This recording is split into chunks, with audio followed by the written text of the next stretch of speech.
Hello, everyone, and thank you for tuning in. It looks like this reversal we've been talking about there's a good chance it's started. Today was a pretty ugly day in the market. Now, sometimes an ugly day is a big move, sometimes it's a small move. It all depends. It all depends on what it does to the technical aspects of the market. If an important support level or level is broken, well, it could be a small move, but that could be an important day. If something is range bound and it makes a big move higher or a big move lower, but important levels don't get broken, well, then maybe it's not that important of a day. But we've been looking for this. We talked about how there's been this kind of this quasi flight to safety where most of the market is going down, but money has been piling into the big stocks, the Apple, Microsoft, Google, the S&P 500, and right here we're looking at the S&P 500 ETF, which is an ETF which follows the S&P 500. The S&P 500 is an index of 500 stocks. That's why it's called the S&P 500. But Microsoft, Google, Apple, they're 18% of the index approximately. So you have three stocks that are 18% of a 500 stock index. Theoretically, money could be coming out of 480 of those stocks and piling into the big companies, and that's going to push the benchmark higher. And if you're invested in the benchmark or those big stocks, that's great. But if you're really looking for where the market's going to turn, you need to kind of understand this. Now, because the way these things are constructed, they might be masking the underlying weakness. And this is what happened back at the very end of 2021, right when that huge bull market was coming to an end. We saw the market weighted ETFs or benchmarks or indices move higher until late December and early January. But the equal weighted ones, and we'll talk more about this in a while, started to go down in November. Okay, so the market was really starting to fall apart in November. And if you looked at the right things, you would have seen it. And as traders, we kind of like bear markets. As investors or citizens or whatever, in the long term, we want bull markets. But in the short term, meaning the next few days, the next few weeks, next few months, we like bear markets because you know why? Markets go down faster than they go up. So a lot of times it's easier to make money in a down market than in an up market. And this is because people sell when they're afraid. People buy when they're hopeful. Being afraid is a much more powerful emotion than being hopeful. So when people sell, they're much more aggressive. Now, here's why I think today was an important day. Resistance did not become support. When markets are going higher, levels that were resistance can become support. Okay, this happens because of seller's remorse. Seller's remorse is a characteristic of a bull market. People sell, the market goes higher, they regret selling. So people sold here, this resistance level, okay, and a lot of them probably thought they did a great job when the market went lower. Then it goes higher, and a number of these investors tell themselves, you know, I made a mistake. I shouldn't have sold. So I'm going to buy my shares back, but I'm only going to do so if I get them at the same price I sold them at. So if you have enough remorseful sellers placing buy orders at the level that was resistance, resistance can convert into support. We see this all the time when markets are going higher. Now, here's why today is such an important day, or it could potentially be such an important day. Notice how we have resistance here, resistance here. Resistance did not turn into support. That whole dynamic of seller's remorse may be coming to an end. Now, it's a little too soon to tell, but this is certainly a day that we need to pay attention to. This could end up being an important day. It's going to end up being the first day of a downturn. Now, I'm not saying the market's going to crash or anything like that, but there might be some trades on the short side over the next few days. So if you're an options trader, start thinking about what puts you might want to buy. Also, you might even want to think about inverse ETFs. An ETF that goes up if the market goes down, and maybe you can get a call that's a cheaper premium than its opposite mirror image put on the same benchmark. But that's another lesson for another time.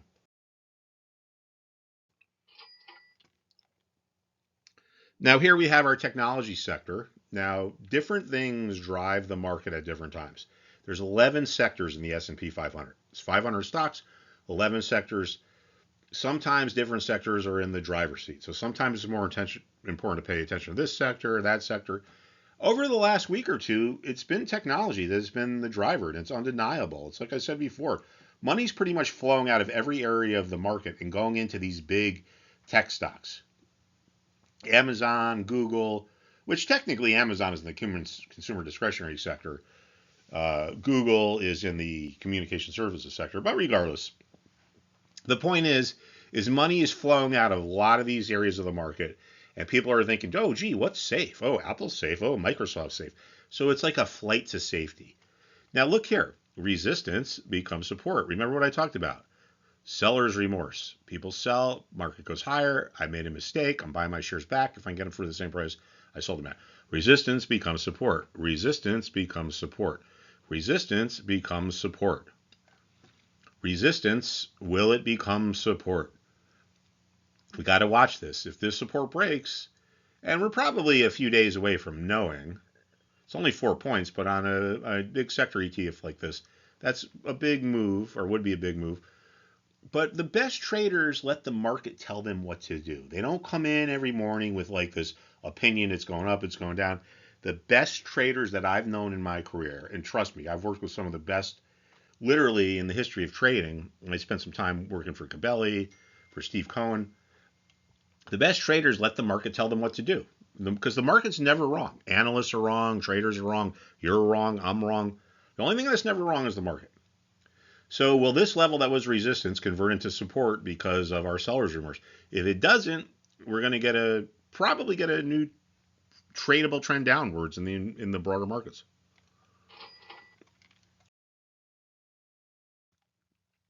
An important thing to look at here is Apple. Now, Apple is the biggest company in the S&P 500. It's 7 or 8% of it.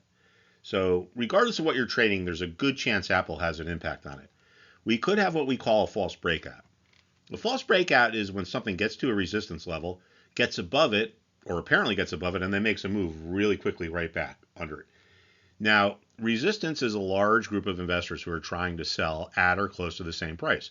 In this case, we can see it's around 174.50.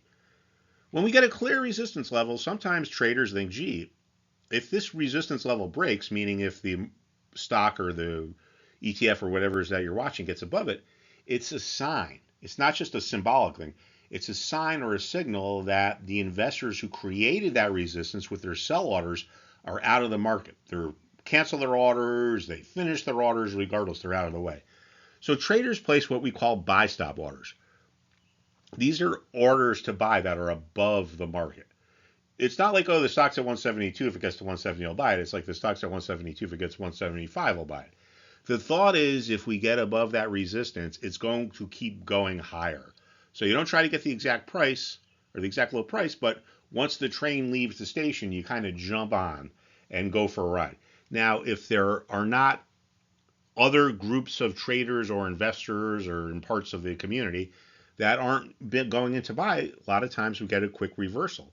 And false breakouts in and of themselves tend to be good contrarian indicators. A lot of times a false breakout is followed by a tradable move lower. So Apple here could have broader ramifications. If this looks like it's going to trend lower, and this is going to potentially bring the broader market down. Now there's all this talk about the debt ceiling, blah blah blah blah blah blah blah blah. Okay, this debt ceiling's been up against it 78 times. They've always moved it higher. They're gonna move it higher. But in the short run, in that week or two between Friday and maybe next Friday, there's going to be some volatility. And as traders, that's what we live for. And unfortunately, it's going to be Memorial Day weekend. And even though I'm going to be on vacation, I'm going to have to pay attention to what's going on because I don't think it's going to be a dead market. There's a good chance it's going to be something. And my wife gets on my case, put that computer away, let's go to the pool, blah, blah, blah. But whatever. All right, enough of that. We're just talking about stocks. We're not talking about marriage or relations. Now, the second biggest sector of the market is healthcare, and no one pays attention to healthcare. People pay attention to biotech, but look at this. This thing is in a free fall. There are stocks in the healthcare sector that are melting down. There are stocks that have crashed. Take a look at Pfizer. Take a look at Thermo Fisher. Take a look at some of these other ones. They're down 20, 30, 40% from the beginning of the year. Again, the money is flowing into these big names, and the way the indices are constructed could potentially mask these underlying deteriorating conditions. A descending triangle is a cool pattern, right? What it shows us is this, and if you look at any pattern, You have to look at it through the prism of what does this tell us about supply and demand? What does this tell us about market psychology? People are like, oh, you're a chart person. That's like reading the tea leaves, astrology, blah, blah, blah. Well, guess what? For most people, they're right. Because we have these analysts, they just look and like, oh, this looks like a triangle, or this looks like that, or this looks like that. But they don't understand what it is they're looking at. It's not about saying this is this pattern, or this is that pattern. It's about understanding what do these things tell us about what's going on with supply and demand. Now, the descending triangle tends to be an accurate pattern. Of course, it's not guaranteed like anything in life, but let's take a look at this. We had support around 130, 150. Okay, from here to here. Buyers were kind of just content. Like, all right, yeah, whatever, man. If we get to 131, 50, 132, I'm going to buy. If not, I'm not going to chase it. So we got what you could say are complacent buyers just hanging out. But at the same time, as time is passing, we have lower highs. Markets go in peaks and valleys, and when a peak forms at a lower level than the prior peak, we call that a lower high. This tells us something. And look, this is a lower high than this one. The sellers are getting more aggressive. They're willing to accept lower prices. So the buyers are kind of holding firm, and the sellers are getting more aggressive. I don't care what market it is, stocks, commodities, cryptos. You got aggressive sellers, you got complacent buyers, sets the stage for the move lower. And support has turned into resistance. This is our buyer's remorse. People bought, market goes lower, people regret buying, they tell themselves I'm going to sell and get out at break even if I can. Just like we saw before how resistance becoming support is a characteristic of a bull market, well, support becoming a resistance level is a characteristic of a bear market. So sellers are getting more aggressive, support is broken, support has converted into resistance. There's a good chance this continues to move lower.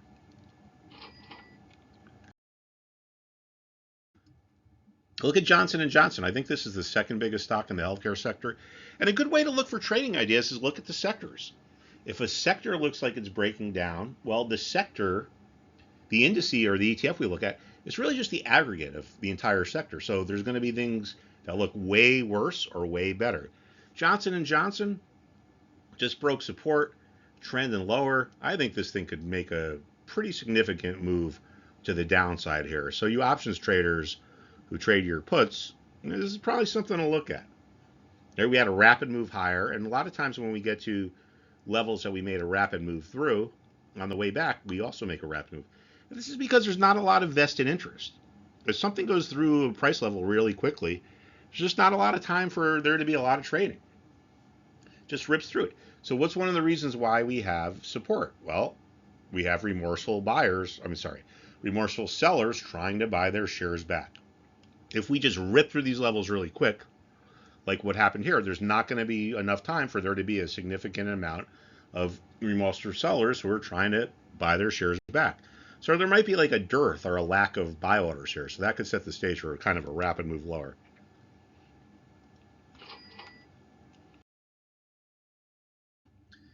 Now, going back to what I was talking about at the beginning, okay, this ETF is an equal weighted S&P 500 ETF. In other words, every stock in here is the same weighting. It doesn't have to do with market cap. Apple has the same influence on this ETF or this index as does whatever stock is the 499th biggest one in the S&P 500. And this kind of can show us a little bit about what's going on. Well, most stocks are going down. They're not going up. It's just the big guys that have been going up, and today that might be all changing. So you might be saying, okay, Mark, well, what the hell am I supposed to do with this? All right, blah, blah, blah. Well, I don't trade options. I don't trade futures. What am I supposed to do? Well, guess what? You don't need to trade options or futures. You can buy an inverse ETF. There are plenty of them out there, and you can come and check back to find out what more of the kind of fancier or leveraged ones are.